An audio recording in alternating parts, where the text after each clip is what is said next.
10 insane Nazi superpowers. Lock in. Oh, here we go. Insane Nazi superweapons. Of course you're tuning into this video. You think, oh, superweapons that are insane and built by Nazis? What's not to Oh, yeah. That's like what I personally love, bro. Like Nazi super weapons. Especially the Nazi ones. like? Well, nothing actually. It's all very likable. That's what the Americans said when they took around What do you mean likable? How is a Nazi super weapon that it's used by the Nazis likable, bro? What? 1,600 German scientists and engineers back to the US after World War II. So yeah, finding all those people wasn't exactly rocket science. But what those people knew was the actual rocket science. But I guess to be fair, it mattered fuck all. Okay, bro. Making fun of the Nazis by saying the Americans knew the actual rocket science. Alright. If you were some terrifying SS officer before, just as long as you knew how to properly fire a rocket into the air, everything was fine. So, in this video we will check out the most insane superweapons the Nazis came up with during World War. I love the way that he casually introduces the most horrific and insane super weapons used by the most horrific regime in history.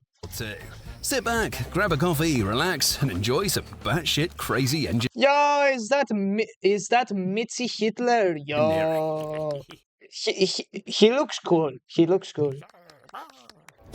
Sonnengewehr. Bye-bye. So, you know you've run out of normal military ideas when your next weapon involves moving the sun. Yes, the Nazis actually explored a concept called the Sonnengewehr, or sun gun. And yes, it was a What do you mean move the sun? What do you mean? Like solar power? What do you mean? Don't tell me it's like that scene in Spider-Man where they create like an artificial sun. exactly as ambitious as it sounds. The plan was to build a gigantic mirror in space, several kilometers wide, and use it to focus sunlight onto targets on Earth. Basically, Ooh, so like that time in like one movie that I saw that they just create a giant laser and it's just like a heat laser, it erases everything. they wanted to turn the entire planet into an anthill and Germany into the kid with the magnifying glass. Now, the mirror would have orbited hundreds of kilometers above Earth and theoretically could have set cities, ships, or military bases on fire using concentrated sunlight. There was, however, just one tiny problem. The technology needed to build a giant space laser mirror didn't really exist. So, the sun gun never made it past the drawing board. Which is probably for the best, because giving Nazi engineers access to orbital death Probably you can make this now. Can you make this now? Pretty sure you can. You could. rays feels like the kind of thing humanity should probably avoid. Now, what's the bad with like a giant superheating laser that you can fire anywhere? Windkanone. So, at some point during World War II, Nazi engineers looked at conventional weapons and apparently thought, oh, well, what if we just weaponized air? The result was the Windkanone, or wind cannon. Now, the idea was that a powerful shock wave could damage a plane's wings, throw it off course, or maybe even knock it out of the sky entirely. The cannon used explosions to create powerful bursts of air, which were then fired through a massive tube So kind of like an air rifle, but like a cannon. pointed at the sky. The Windkanone basically became the world's most sophisticated leaf blower, except there was one small problem. It's hard to blow away anything when it's flying 30,000 feet above your head. And unsurprisingly, the shockwaves lost most of their power long before reaching those enemy aircraft. It's just like common, like just a little bit of turbulence. Additional tests showed the weapon wasn't really very effective. So those Nazi scientists and their How do you even test that? Like, what do you tell them? Can you like sacrifice yourself and just like fly over with a plane so we can test our new giant weapon on you? And you're like, yeah, anything for the Reich. Windkanone ended up being dealt quite a blow. So today, we want to talk about something we actually do every day while we're busy on our phones, to make some free cash. This is free cash. Bro.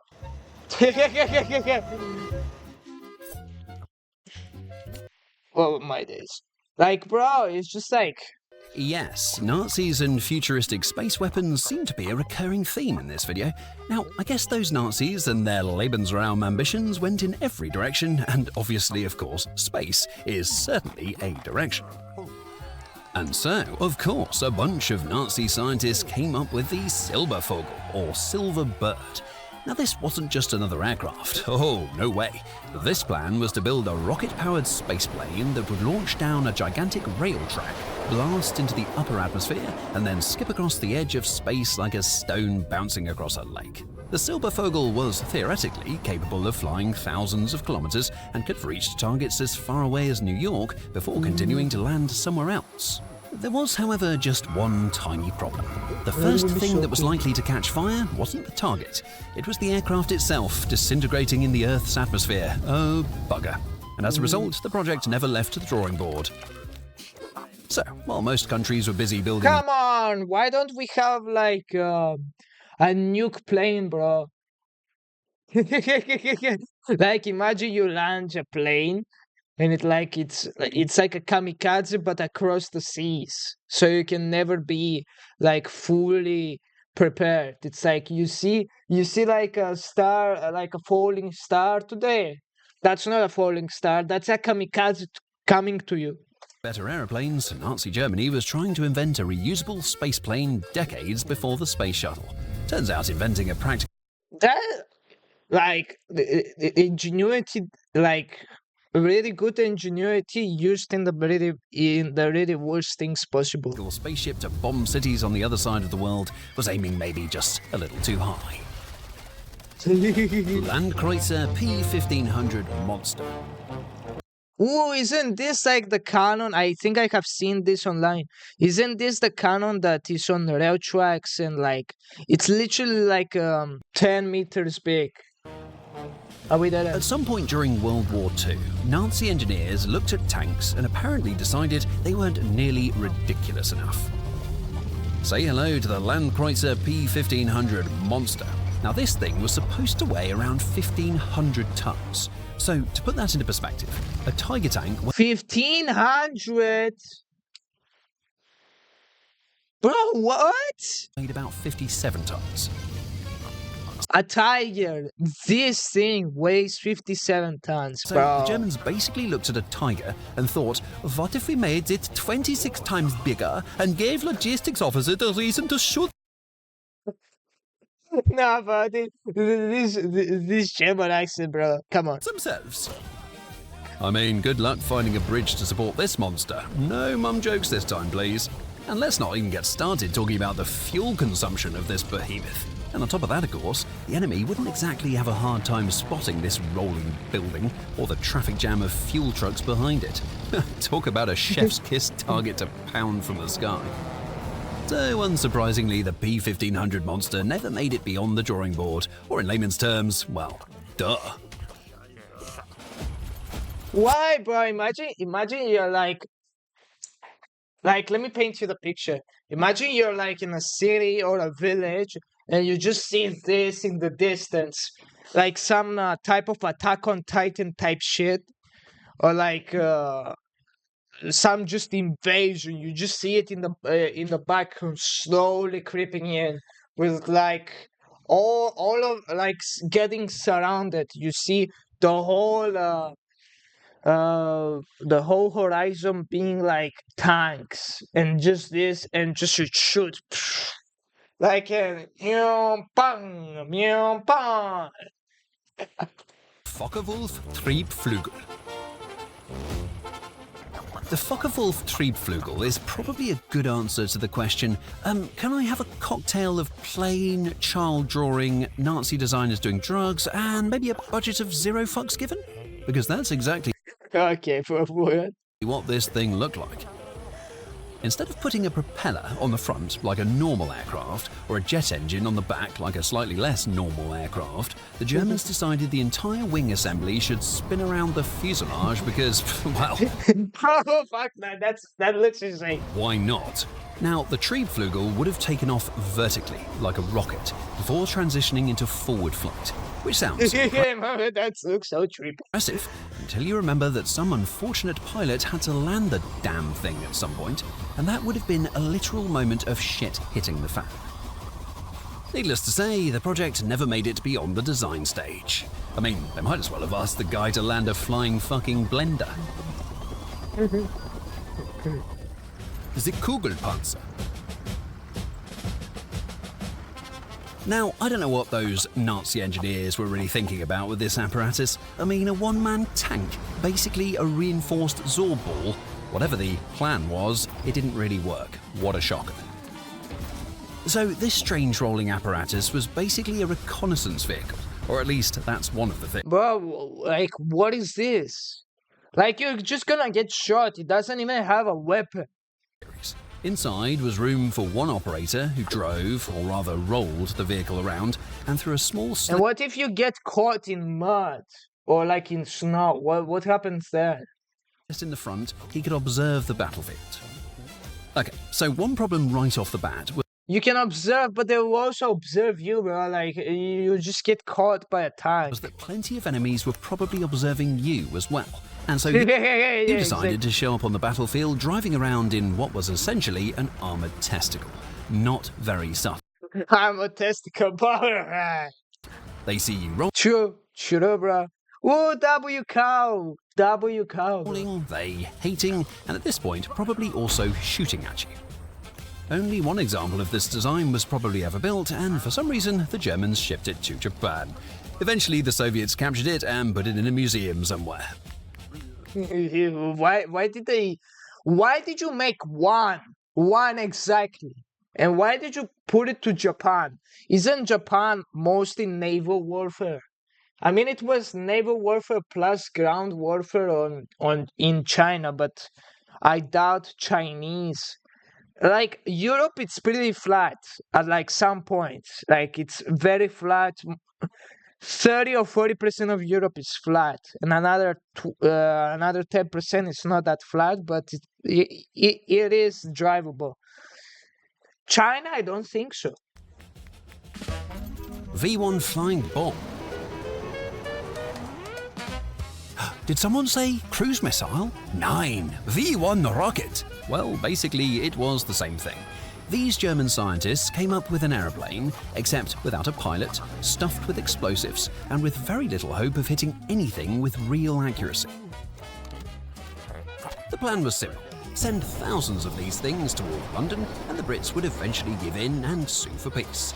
The only problem? The British were a famously stubborn bunch of bastards, so they sent out fighter planes to intercept them, sometimes even tipping the wings of these flying bombs to throw them off course. And on top of that, the thing was so noisy that most Londoners didn't even Imagine you just get next to the plane, you just tip it so it flies off course and just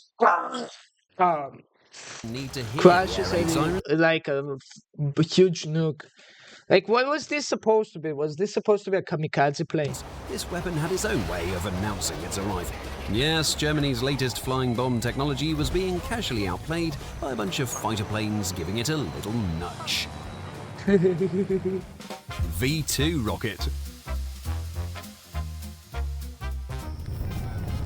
So the V2 rocket was basically the big brother of the V1. Ah, so it was a rocket. As in meteor drop versus cruising along, and being a giant-ass rocket versus, well, being a lot smaller.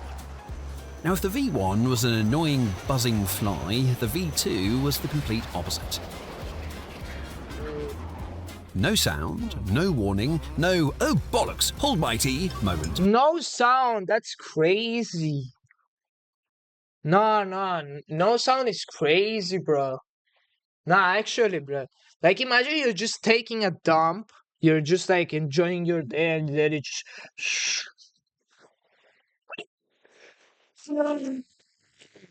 It's just a giant explosion. You see the Big Ben fall apart. Before impact.